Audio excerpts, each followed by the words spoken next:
Hey guys, welcome to The Screen. Ya, di video kali ini gue mau curhat karena gue baru selesai rewatch Avatar The Last Airbender versi film di tahun 2010 setelah gue katam dengan series dari versi Netflix-nya. Ternyata menarik banget guys, ini perlu juga kalian bereksperimen karena akhirnya beberapa plot hole yang ada di versi film di tahun 2010 itu lumayan terjawab lah. Gue jadi lebih enjoy menikmati. Kalau sebelum perilisan Netflix ini gue bilang film sampah, memalukan gitu, pokoknya kayak gitulah.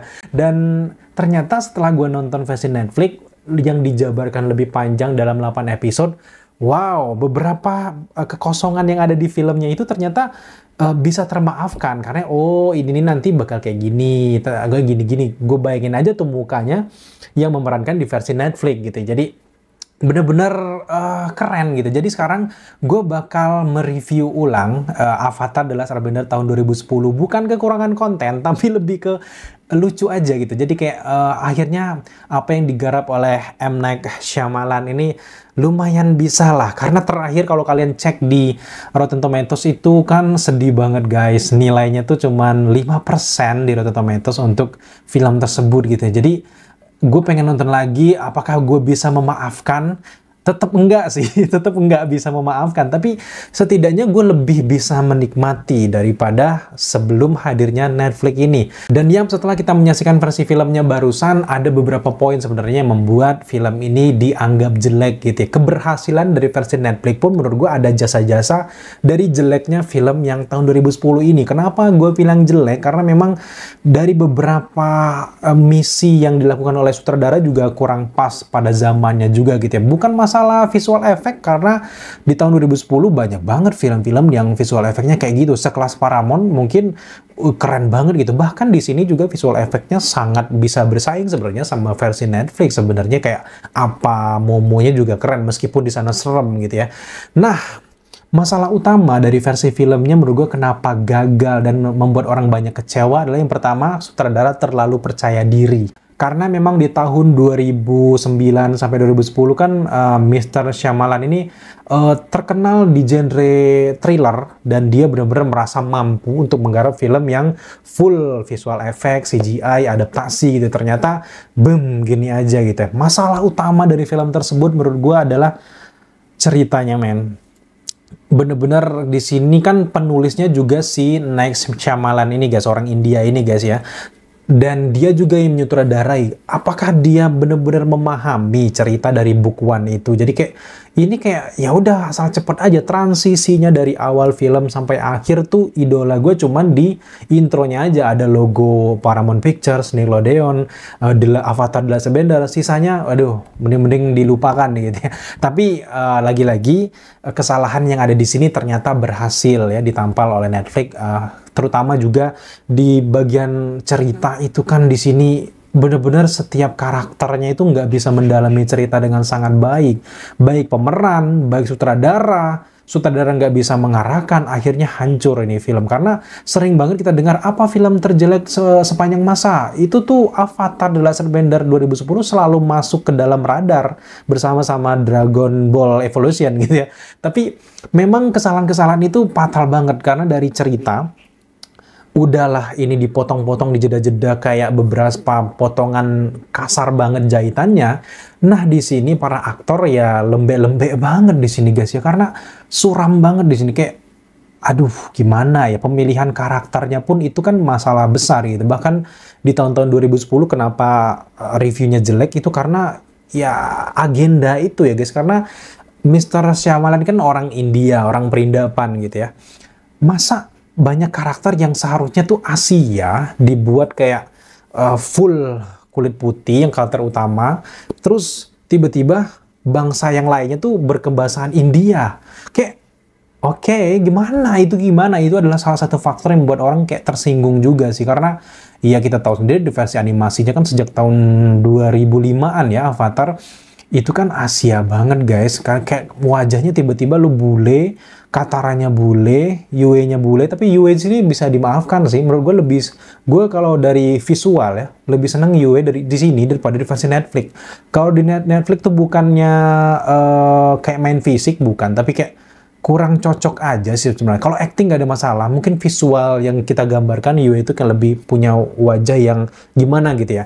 Sebenarnya juga kekurangan di Netflix kan maka gue agak susah ngomong gitu karena yang gemoy gitu kayak menindas itu kurang gitu. Jadi kayak bukan menghina secara fisik, tapi alangkah baiknya. Tapi ini udah cukup lumayan bagus lah ya untuk ke depan gitu ya. Ya meskipun agak ngeganjal aja untuk orang-orang yang udah ekspektasinya tinggi untuk karakter Azula, untuk kata itu. Tapi balik lagi ke filmnya, di sini adalah kayak misi-misi ini terlalu besar sih. Mentang-mentang si Night Shyamalan ini orang India, banyak sekali orang-orang India di sini gue lihat sebagai pemerannya. Terus juga para karakter Sokka, Zuko, Eng, di sini Ong loh, malah disebut Ong. Ong, makanya kalian bercanda di kolom komentar karena namanya Ong ya. Gue telah nonton lagi, oh iya beneran Ong ya ternyata. Di sini si Engnya, kemudian juga Katara dan beberapa karakter utama lainnya tuh bule banget dan ternyata ditampil dengan baik di versi Netflix karena Netflix full Asia. Dan itu worth it banget gitu ya. Masalah selanjutnya di versi film adalah karakternya nggak mirip. Karakternya benar-benar jauh, apalagi yang paling kontras tuh menurut gue Raja Api Ozai. Aduh kok kayak gitu ya, kayak film-film perindapan gitu. Terus juga ini, Uncle Irohnya, Zuko tuh kayak bocah-bocah tengil yang lagi main di halaman tuh tiba-tiba diambil jadi Zuko. Nggak ada yang bener-bener make up yang proper, cuman dikit banget tuh rambut yang proper. Itu enggak men. Itu sih kesalahan fatal banget menurut gue. Jadi di versi Netflix, semuanya kan dirubah, diperbaiki, semuanya bener-bener mirip. Paman Irohnya itu jenggotnya bener-bener dibuat semirip mungkin, meskipun kurang tua menurut gue, tapi ya nggak bisa harus mirip-mirip banget gitu ya.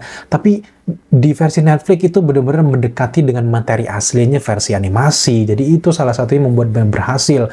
Nggak bisa ini membuat suatu film sama kayak di komik bisa ditukar-tukar gender, swap warna kulit dan sebagainya. Nggak bisa gitu. Tiba-tiba ininya tadi versi animasi hitam agak kecoklatan, tiba-tiba di sini jadi putih. Nggak bisa kayak gitu men. Terus juga yang paling faktor selanjutnya yang paling gue nggak suka adalah di film ini nggak ada bercandanya men. Padahal kita tahu sendiri di versi animasi Avatar itu kan full komedinya tuh banyak banget. Itu yang membuat penonton tertarik karena Aang tuh meskipun bebannya berat tapi dalam melalui hari-hari itu kayak gembira banget. Jadi kayak itu tuh punya pesan tersendiri meskipun kalian punya tanggung jawab besar, generasi sandwich, kok curhat. Jadi kayak bener-bener harus full komedi juga, jadi membuat kita betah nonton. Tapi di sini di versi film wah parah gitu ya. Di versi terbaru di Netflix masih agak kurang sebenarnya komedinya, tapi sangat bisa dimaafkan karena ceritanya itu membuat penonton bisa berhasil ikut dalam arus ceritanya. Menurut gue kayak development karakternya terbangun dengan cukup baik. Menurut gue cukup ya. Semoga di season kedua bisa gue puji dengan wah sangat keren. Itu semoga sekarang ya untuk awal sangat baik. Untuk segi komedi masih gue maafkan lah versi Netflix. Kalau di season kedua masih si avatarnya masih suram, waduh susah juga gitu ya. Dan di sini tapi masih banyak kan adegan-adegan yang cukup masuk akal lah kenapa dia nggak terlalu komedi karena Aangnya masih berkabung atas kenyataan yang dihadapinya. Dia kan terkurung 100 tahun, tiba-tiba muncul lagi kok udah hilang semua. Jadi tiba-tiba dia ngehe kayak bercanda ya kayak ya aneh aja gitu. Nah, di versi film, waduh dari awal sampai akhir udah Aangnya tuh nggak mencerminkan orang yang kuat, badannya lembek gitu ya. Seharusnya kayak bocil ini harusnya olahraga dulu gitu ya, nggak lincah. Kemudiannya pengambilan sudut-sudut gambarnya juga terlalu jadul untuk tahun 2010 itu sebenarnya udah bisa dieksplor lebih jauh gitu ya. Kemudian juga setiap karakter itu nggak diperhatikan dengan sangat baik. Salah satunya kayak apanya serem banget di sini. Kemudian juga Momonya juga serem banget gitu ya. Nggak yang terlalu dominan di sini. Tapi memang kelebihannya di versi film Momo tuh lebih banyak lah berseliweran dibandingkan di sini Netflix itu kayaknya lebih banyak dipotong ya untuk memangkas budget juga kayaknya karena lebih gede kan kalau ngomongin soal visual effect dan juga CGI. Semoga di season kedua mungkin mereka udah untung cuan di Netflix ini jadi lebih banyak lah dimainin apa sama Momo. Gue pengen banget lihat Momo sama apa tuh kayak main samurai katana gitu kan, itu keren banget di versi sana. Lebih komedinya lebih dapat lagi. Jadi kayak menarik banget. Salah satu hal yang membuat gue seneng di versi film itu hanya di bagian awal di intro doang, tapi juga di bagian ending ketika di utara ketika Raja Api menyerang Itu kan lumayan battle-nya menurut gue kalau mau di-compare dengan versi Netflix, gue lebih suka di versi film karena di sana Aang-nya tuh udah bisa mengendalikan lautan, air di sana gitu ya. Bukan dominan ke Katara seperti yang ada di versi Netflix ini, tapi Aang-nya tuh udah mulai bisa gitu. Dan juga di versi film Kataranya nemuin gulungan-gulungan gitu kan. Kalau di versi series kayaknya enggak kan. Nah, itu juga beberapa detail menurut gue yang gue suka di versi filmnya dibandingkan series ya. Kalau di sini bener-bener pelit banget, Aang-nya belum bisa ngapa-ngapain sama air. Jadi di sana yang battle akhir sih yang membuat gue agak sedikit puas ya, agak ya. Tapi meskipun di sana endingnya keren, battle akhirnya keren, tapi kalau ceritanya udah jelek dari awal ya tetap bapuk-bapuk juga gitu. Jadi cukup pantas lah dikasih 5% dari 100% dari Rotten Tomatoes gitu guys.